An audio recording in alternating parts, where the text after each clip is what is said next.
Hey guys, you're tuning in to Chaotic TV's coverage of IPL5 2 months after the fact, but we're gearing up for IPL6, which Chaotic TV will be at. Myself is KO, and I'll be casting for you today these two players. The red Zerg in the bottom left. On Cloud Kingdom we have MVPs DongRaeGu. His opponent in the top left, the top right.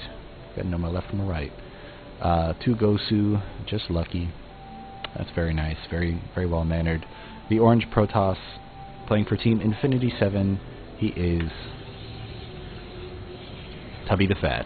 Still, looked at Emma Stone, almost said that. We have another Forge Fast Expand likely coming out of him. If he decides to go for a Nexus first, he's going to get an economic lead, but he's not going to be safe against any kind of early pressure from DongRaeGu. So it's really going to be kind of an issue for TubbytheFat. If we just settle into a 3 hatchery game, then we're going to have to just wait and see exactly what happens, and hopefully there's not another one-off where DongRaeGu just punches right in with his main force after 15 or 20 minutes. Now, to his credit, TubbytheFat did delay DongRaeGu's push immensely with that Phoenix play he had, killing off that many Overlords, and using a correct composition to push him back twice before the final push-in with the supporting Infestors was able to crush TubbytheFat in this third match of IPL5's Winners Round 1. But so we see a spawning pool early. You do that a lot against Protoss because you need those zealots Zerglings to kill whatever pylon is up here, because not a single probe is not going to be able to do it. If he is able to push up a single drone is not going to be able to do it. If the drone is able to push the probe out long enough that he puts down a hatchery, then you don't really need the Zerglings. You can just put down the hatchery in safety. See, that's the kind of ability that you can get as a pro-playing Zerg player, especially if you're from Korea like DongRaeGu. And we are going to see Forge, Nexus, and then Forge, and then Gateway, and then Cannon. So it's going to be a mimic of last game, but we're going to have to see if the tech tree from DongRaeGu comes out in the exact same way it did last game. If he puts down his third before he puts down gas, he's going to be vulnerable to any kind of DT or serious drop pressure from TubbytheFat if he goes for any kind of super cheese like that. But the problem with he's going to put down the cannon before he puts down a gateway. Delays cybernetics score a little bit, and it's a smaller choke than you saw on Ohana, so it's going to be a bit more in favor of TubbytheFat when he tries to protect his main base. DongRaeGu's only option really here. Oh, we have a pylon block on the third base. Knowing that DongRaeGu's going to go for that is really, it's not rocket surgery. It's not really a big surprise that DongRaeGu would go for a third, seeing that he's getting Forge Fast Expand over here.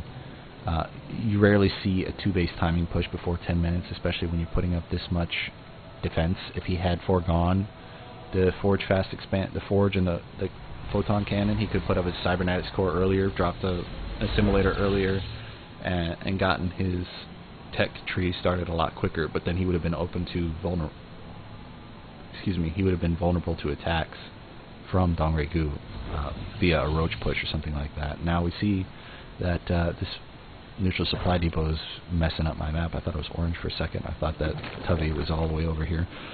The continued queen production out of DongRaeGu is going to allow his creep to push across the map, and that's going to be a big deal on this map. You almost never see a long game on this map against the Zerg that doesn't have creep all the way up even into the 4th base here, unless there's some serious creep cleanup by the opponent, and that's not always the case. So Zergs take severe advantage of that fact when the opponent does not decide to clean up the creep. And now we have a third coming out of TubbytheFat, which is going to be a big deal for him if he can get it up and running and protected. If he can get it walled off along here, maybe with some gateways or an extra couple of cannons to ward off whatever Zergling counterattack may come in after speed is completed. We do not have more gases than these two that were just finished and are now being mined from, but the harvester count for both of these players is pretty similar. The army count is about the same. It's only in DongRaeGu's favor because he's got 4 queens. He's got no other units out on the map right now, and now that he's put down his 2 gas, he's going to start building his, he's got those Zerglings, but Now he's put down the gas. He's started his Roach Warren, and he's starting to save up some gas for a layer. Roach speed. He's got Zergling speed coming in now, and we see the gateways walling off the Nexus with two photon cannons down here. We can put down a third when he gets a chance, and really just save off this. Now these two cannons are going to be able to hide everything that TubbytheFat's trying to do over here. He's fully walling off this base with these rocks and this robotics facility and gateway. I actually really like that. The robotics facility is a little bit smaller than a gateway, taking up two less hexes along the side, or I could be completely wrong about that. I thought the outline looks different, but I think they're the actually same size. I've played Protoss. I'm a random player, so I should know this, and I'm just blanking on it right now. But since we're still waiting, TubbytheFat is ISTubby_ on Twitter, and MVP DongRaeGu is exactly that, all one word, MVP DongRaeGu. You can look for the spelling as DongRaeGu. So he's often abbreviated to DRG. He was winner of MLG Summer of last year, which is what I watched when we were there in, I think it was late July, early August. Now we're going to have a serious push coming out of him with Zerglings and Roaches, and he's just gonna punch in on. It's a full wall off. Holy crap! That's rare that I've seen that, but the Roaches are just going to go for the photon cannons and try to punch through them so that they can't be rebuilt right away. And look how much is coming in here. If he goes for a Baneling Nest and just a bust against the Protoss, he could just roll right in here to the mineral line and do some serious damage. But now these Roaches are just out of range of the other cannon, and he's going to micro them back one by one, killing off this gateway, taking out 150 minerals and opening up a path to the other cannon. Now that's a great wall off, but now Tubby can't get to a fourth base that he will probably desperately need after this 3 base are fully mined out, and he's already almost halfway down on his main mining. Give it another 6 minutes and it'll probably be empty completely if he's got it fully saturated. But the supply count is definitely in DongRaeGu's favor. He's even taking a fourth at 10 minutes. It's early, but that pressure that he just did allowed him to do that. It's not super early, but it is adding a macro hatch and a fourth base, so he's going to be on 5 hatches. It's going to be a big deal for him. But now we have a full wall off again by Tubby. He's really afraid of DongRaeGu's pushes here. Now, it's the same setup that DongRaeGu has had in the last game, but TubbytheFat was not this super defensive in the last game. So these rocks are going to go down. It's going to allow for a non-choke point right here. He's going to have a bit of a choke point still, but just with all these photon cannons over here. But the tech tree that DongRaeGu is doing is actually, if he dropped a Nidus over here, oh my god, how painful would that be if there were a Nidus that dropped here and maybe even here all at the same time. I know it's a lot to ask for this, but I think DongRaeGu could pull it off, especially with all the open space that TubbytheFat has allowed. Since he went for that third base, he does not have the clumped up middle that you normally see out of a Protoss player on this map, or even a Terran player. The Zerg base is even kind of clumped up, seeing as how he's not spread any creep. Now we see a Spire coming down, something that DongRaeGu didn't have in the last game, but the push out, he did kill off this gateway and bring out some of his units so that he was able to do his pushing. Now we have an observer here to clean up the creep when he can. The fourth base probably will fall. He's already pulled all of the drones from this, but it's not like it didn't already contribute economically to the base of DongRaeGu. DongRaeGu is waiting for his Roach speed to finish building his Galil reconstitution and his infestors to get out. Did he already get?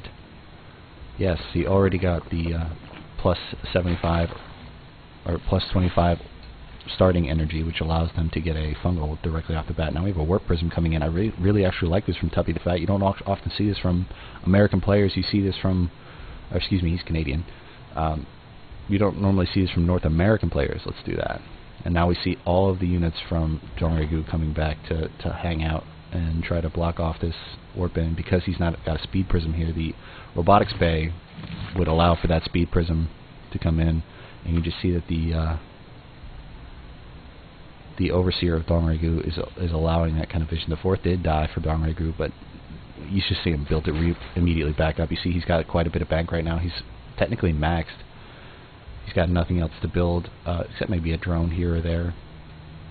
And a lot of players will put down a spine for us, especially right up here on the top of the ramp, and even right here. He's got a couple of spines, but he's not using up all of his money. He's actually saving it in case he needs to remax very quickly against his Protoss enemy, who's starting to get a couple of Colossi. He's actually still down 40 supply right now, but mostly since DongRaeGu's big contaminate on the robotics bay, essentially slowing down that extended thermal lance by a great deal. And now we have a Zealot Warpin. He's probably going to take out this 4th base, but not before. Not going to take it out. He's got big transfuses on the base, and all of these Zerglings are going to be able to wipe out the Zealots without any kind of real trouble.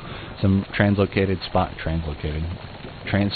spines are going to be able to protect it in the future. This Warp Prism is going to do what it can to continue harassing this main base, but with this extremely mobile army of 15 infestors by DongRaeGu, he's just going to use that free energy to really punch through TubbytheFat again, and he's building a 5th base behind this that TubbytheFat doesn't know about. So the ultra economy of DongRaeGu is going to be very beneficial. If he actually took the long route around here, he could attack this without being choked up on a ramp right here. This is a much smaller choke than up here, and he could actually get a decent surround with this many Zerglings, and he would be chopped up by these Zealots. He actually is going to go around, which is a good idea. He's got this many fungals and infested Terrans that he's going to be able to put down behind the Zealot line now. If they move out, he's going to be able to run in right behind this, and he's going to have to turn around. The Colossi are here, and there's going to be a fungal and probably a couple of infested Terrans to hold off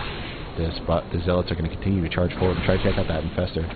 Big shots from the low ground take out 2 of the infestors, and you see the Colossi are melting a couple of Zerglings here and there. They don't have any upgrades on the Carapace, simply on the attacking side of things. The Colossi are now going to be taken out by these Corruptors. They are being corrupted at the same time.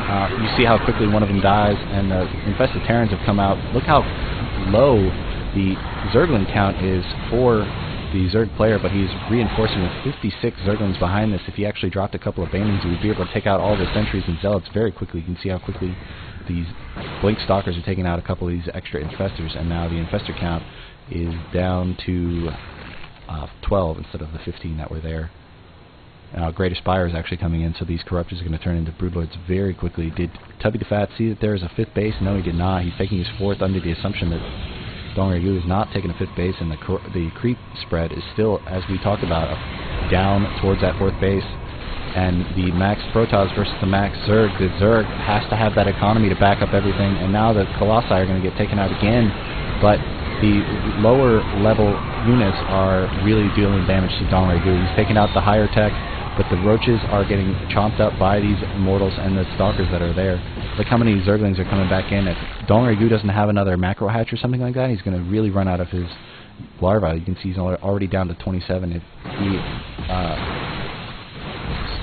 the continued aggressive blinks of TubbytheFat are going to start hindering his progress if he becomes overly aggressive in that fact. We have Broodlords actually coming down, which are going to be a big problem for TubbytheFat. These Immortals are not going to be benefiting him in any way. The Colossi are actually going to do a little bit of damage, but they really do need these shields upgrades since he's gotten 3/3 so far. The Zerglings do need a Carapace upgrade, but he's not until he gets a missile attack and melee attack level 3 is he going to upgrade those himself. We don't see the Spine Forest yet. We do see some Spore Crawlers actually coming out. We have no transferred drones over here, because he's just using this for gas mining so he can start his Broodlord production. We see how many infestors he's got out on the map. He's got 17 infestors. That's 34 supply worth of infestors. Big forward pylon canceled by the Zerglings of DongRaeGu. DongRaeGu has taken a 6th base down here, which is going to be more gas for him as he sacrifices a couple of drones here and there to get that extra supply for the Broodlords. If he drops a couple of spines and then cancels them, then he will be able to go over max. But it looks like he's just protecting his home base. And these Broodlings are about to start hitting. He actually brought some Spine Crawlers forward. I actually really like that. Since he's got the creep to do it, why not? Look how quickly he's starting to take out the units. He's scared off TubbytheFat, and he's going to be able to run down and kill this 4th base before anything really gets going. by TubbytheFat and be able to hold off. Look how many Broodlords he's got here. He's got 6 Broodlords. Big blink forward, try to take out one of them, but he's not going to be able to take out all of them, especially with this many fungals and infested Terrans that he's available. Big Storm is going to be able to deal damage to the Broodlords, but he does need really to feed back some of these infestors to take out their energy and keep them from putting down as many infested Terrans as are here. You can see how quickly they die to the Colossus, but you can see how quickly they can kill the Colossus if there are over 40 of them, which there were at the time, still over 24 of them. That they continue to get wiped out by the Colossus here. Now there are no more Corruptors in the map right now to allow the Colossus to die, but the army supply of TubbytheFat is seriously beaten down. You can see that resources are already in favor of DongRaeGu. He killed off this other base over here, and he's going to start seriously hampering the mining of the 4th base. There's only so much income available for the Protoss player right now. DongRaeGu has quite a bit more income coming down, and he can still transfer enough of the drones as he wants to that new 6th base, and he just continues to pressure the Protoss player in the top left here, building even more Broodlords to